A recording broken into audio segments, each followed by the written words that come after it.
Jóvenes y señoritas estudiantes del Liceo Tecpan, les envío un cordial saludo. Para esta semana voy a continuar con el tema acerca del proceso de investigación social. El punto número 6 es en relación a la hipótesis. Para poder elaborar una hipótesis se debe de utilizar la imaginación. Cuando menciono que se utiliza la imaginación, no me refiero a algo ficticio, algo que sea totalmente irreal. La hipótesis es una afirmación que se elabora con base en los conocimientos que tenemos acerca del tema o la realidad que se está investigando. Posteriormente se va a investigar para poder confirmar si esta hipótesis es correcta o es incorrecta. En otras palabras, si es válida o se invalida. La hipótesis, en pocas palabras, es la posible respuesta a la problematización. Por ejemplo, en la clase anterior se había mencionado un ejemplo de una problematización. ¿Cuáles son las consecuencias sociales en Tecpan, Guatemala, que enfrentan las adolescentes que deciden abortar? Las hipótesis para esta problemática son: número 1, rechazo de la sociedad hacia las adolescentes. 2, mal ejemplo hacia otras adolescentes. Y número 3, incremento en la pérdida de valores sociales. Se pueden plantear 3 hipótesis para una misma problematización. Como lo mencioné anteriormente, durante el proceso de investigación se va a afirmar si realmente estas hipótesis son correctas o no son correctas.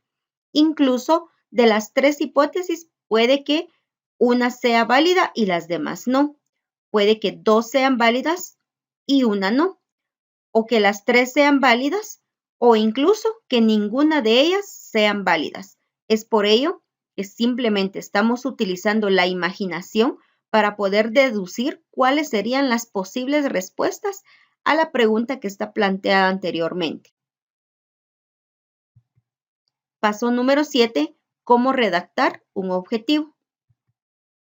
Número 1, un objetivo debe de iniciarse con un verbo en infinitivo. Los verbos en infinitivo son aquellos que terminan en ar, er, ir.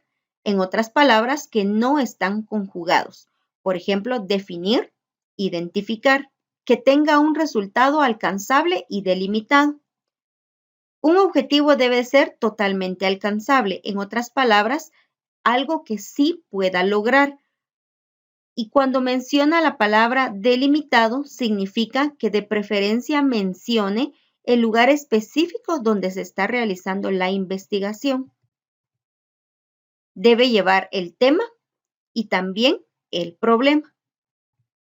Por ejemplo, identificar las consecuencias sociales que produce el aborto en Tecpan, Guatemala. Pero voy a colocar de una vez otro ejemplo. Solucionar los problemas sociales que ocasiona el aborto en Tecpan, Guatemala. De estos 2 ejemplos, analicemos cuál sí califica como un objetivo para poderlo utilizar en un proceso de investigación.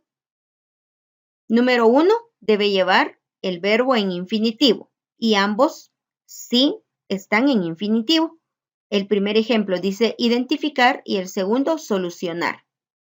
También debo recordarles que muchos verbos terminan en infinitivo, pero no todos van a ser apropiados para un objetivo.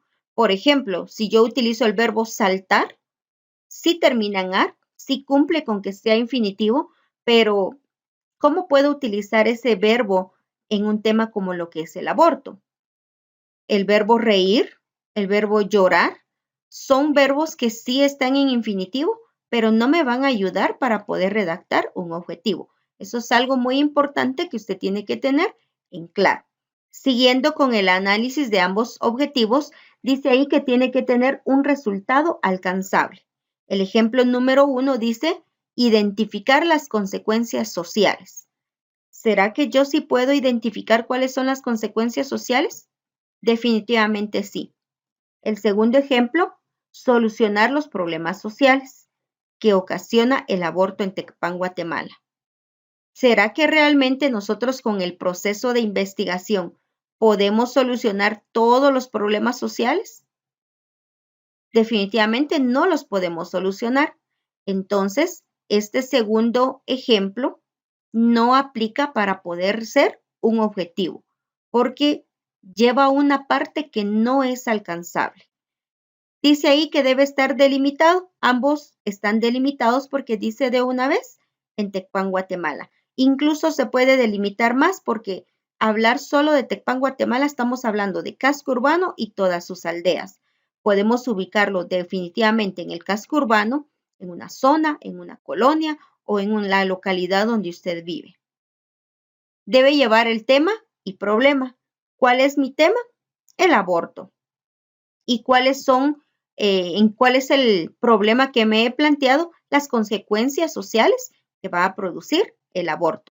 Quiere decir de que de los dos objetivos, el segundo ejemplo definitivamente no aplica. Está bien redactado. Todo el objetivo está muy bien redactado. La situación está en que lleva una parte que no es alcanzable y por lo tanto no puedo utilizarlo como un objetivo para mi proceso de investigación.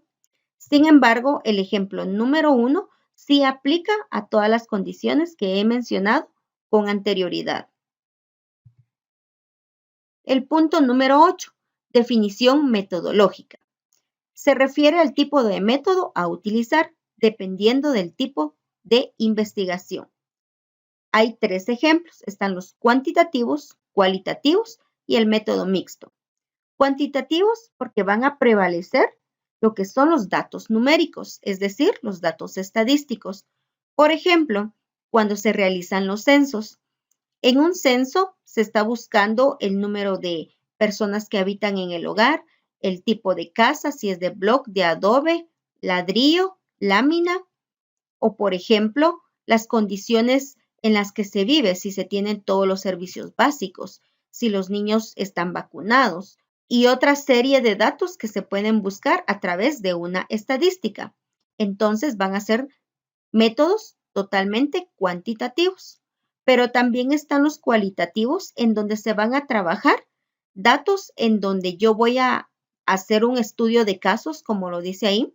Un estudio de casos es un método de investigación donde voy a estudiar, como su mismo nombre lo dice, el caso específico de una problemática. Por ejemplo, yo puedo estudiar el caso de mi comunidad que yo veo que quizás hay demasiadas personas que ingieren bebidas alcohólicas o posiblemente que en mi comunidad ya viven muchas personas que son adultas mayores. Ese podría ser un ejemplo de estudio de casos. Etnográfico, que estudia específicamente las etnias, o puede ser una investigación documental. Y el método mixto va a incluir tanto lo cualitativo como lo cuantitativo. Volviendo a los datos estadísticos, quizás yo hice algún dato estadístico en mi colonia, cuántas personas viven, cuántos niños hay, cuántos adultos, cuántas mamás, cuántos padres de familia, cuántos niños sí tienen la posibilidad de estudiar, cuántos niños no.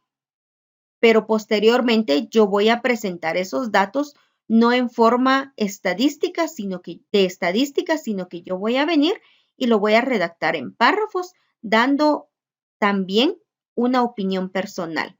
Ahí ya se vuelve un método mixto. Punto número 9. Delimitación. Se refiere a especificar el lugar donde se va a realizar el proceso de la investigación y, por ejemplo, podemos redactarlo de la siguiente manera. La investigación se llevará a cabo en el Centro de Formación Turística e Informática Liceo Tecpan, Tecpan, Guatemala, Chimaltenango. Esto significa que, por ejemplo, usted va a investigar dentro del establecimiento. Sin embargo, usted puede colocar ahí en la zona 3 de Tecpan, Guatemala, en el barrio Patacaba, o si usted vive en alguna localidad, puede escribir, la investigación se llevará a cabo en la aldea San José Chirijuyú de Tecpan, Guatemala, Chimaltenango. Entonces, en la delimitación, simplemente tiene que escribir específicamente en dónde se va a llevar a cabo la investigación. Se refiere a una ubicación geográfica. Incluso puede ser una colonia. Punto número 10. El bosquejo. Según el tema a investigar y a las fuentes de información recolectadas, se debe realizar el bosquejo con la nomenclatura correspondiente. Por ejemplo, el punto número 1 o el tema central de la investigación, si fueran los valores, voy a escribir 1.1 valores sociales, 1.1.1 respeto, 1.1.2 tolerancia. A esto se le llama una nomenclatura donde dice los valores es el tema, valores sociales es el subtema y donde dice respeto y tolerancia son subtemas. Esto es lo que usted debe de realizar con su trabajo. Con el tema que usted ha elegido, debe realizar un bosquejo. Y punto número 11, elaboración o diseño de instrumentos. Debe permitir la aplicación del método elegido. Entre ellos pueden ser cuestionarios, pueden ser encuestas o entrevistas. Puede realizarse con diferentes recursos. Por ejemplo, una cámara de video si usted va a entrevistar, por ejemplo, para no anotar las respuestas de las personas a quienes usted va a entrevistar, porque quizás es un poco difícil captar todas las ideas, puede grabarlos a través de una cámara. Pueden ser también, si le piden alguna evidencia de haber realizado las encuestas, puede tomar fotografías, puede grabar también o cualquier otro equipo que usted necesite. Voy a estarles enviando algunos documentos de apoyo y el primero que van a encontrar es acerca del bosquejo. Es un ejemplo que yo les coloqué acerca de lo que son los temas, subtemas y subtemas. Y también para que ustedes puedan ver cómo debe ir la diferente numeración. También les estoy enviando algunos ejemplos acerca de los instrumentos de investigación. Es importante que usted, cuando realice su ejercicio, pueda colocarle los elementos que yo le estoy colocando como ejemplo. Siempre va a llevar un encabezado, que sería el nombre del instrumento que usted está utilizando, que en este caso sería cuestionario. El tema podría ser, por ejemplo, la pobreza extrema en Guatemala. Recuerde que usted debe de utilizar el mismo tema que ha utilizado durante todo el proceso, desde el punto número 1 hasta el punto número 11, siempre debe ser el mismo tema. Luego debe de colocar una pequeña justificación o el por qué usted está realizando el cuestionario. Y ya posteriormente viene lo que son los cuestionamientos o las preguntas. En este caso yo les estoy colocando un ejemplo en donde se hace la pregunta y ya se le está dando 4 posibles respuestas, en donde la persona que está contestando el cuestionario simplemente debe de marcar una de las respuestas. Luego está el ejemplo de la entrevista. El tema siempre es el mismo. Yo estoy colocando como ejemplo un cuestionario, una entrevista y una encuesta. Estoy colocando el mismo tema, la misma justificación, pero porque solamente son ejemplos. En la entrevista siempre ya no dice aquí cuestionario, dice entrevista, el tema, está la misma justificación que la anterior. Le repito que es porque solo es un ejemplo. Y acá ya están los cuestionamientos, en donde las personas pueden responder de una manera bastante amplia. Aquí usted no le está dando una respuesta en donde él o ella ya solo va a marcar la que considere más apropiada, sino que acá la persona se expresa con libertad. A esto se le llaman preguntas abiertas. Y por último, les estoy colocando de ejemplo una encuesta, siempre con el mismo tema. Aquí es bueno que usted le coloque lo que son las instrucciones, en donde la persona va a leer el cuestionamiento y le va a responder un sí o un no. Es importante recalcar que regularmente una pregunta va a ir con palabras interrogativas, como lo son por qué, cuál, cómo, dónde. Sin embargo, si usted se da cuenta, aquí no las estoy utilizando, debido a que yo busco como respuesta un sí o un no. Entonces, no puedo utilizarlas. Pero si no le coloco un signo de interrogación a los cuestionamientos, entonces no estoy preguntando, sino que estoy afirmando. Por lo mismo es de que yo le estoy colocando signos de interrogación, aunque no lleven las palabras interrogativas. La primera dice, ¿considera que la pobreza está más concentrada en el área rural? Yo voy a venir, o la persona a la que va a encuestar va a venir y va a marcar un sí o un no. Las necesidades básicas son vivienda, educación, servicios básicos, vestuario. La persona a la que usted está encuestando, si considera que esas son las necesidades básicas, va a marcar un sí o un no. A este tipo de encuestas se le llama mixto porque está conformado por preguntas cerradas en donde la persona va a marcar únicamente un sí o un no y no tiene mayor opción a poder ampliar su respuesta. Y está conformado también por un ejercicio abierto en donde se le está pidiendo aquí que por favor enliste las mayores consecuencias que conlleva el no poder suplir las necesidades básicas de una familia y va a escribir acá un listado. No se le está pidiendo de cuántos, pero como dice el listado, pueden ser 2, 3, 4 o lo que la persona pueda escribir en ese momento. Entonces, le repito, es una encuesta mixta porque consta de preguntas cerradas y también de un ejercicio en donde la persona puede expresarse abiertamente. Espero que me hayan comprendido y si tienen alguna duda se pueden comunicar conmigo.